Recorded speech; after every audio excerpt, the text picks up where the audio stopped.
বড় কথা হচ্ছে এই দেশটাকে তার বাপের জমিদারি মনে করত এবং এই জমিদারি যাতে হাতছাড়া না হয় এই কারণে তিনি গুম খুন মানুষ হত্যা করতে তার বিরোধীদেরকে নিশ্চিহ্ন করে দিতে ন্যূনতম দ্বিধা করেননি, কুণ্ঠিত হননি।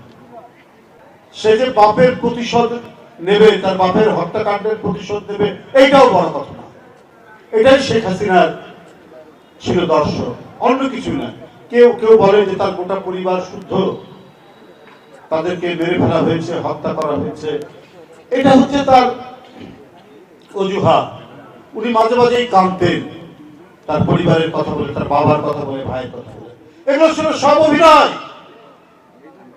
কিন্তু এমন একজন নারী বাংলাদেশের প্রধানমন্ত্রী ছিলেন যার মধ্যে কোনো মমত্ব, ভালোবাসা, স্নেহ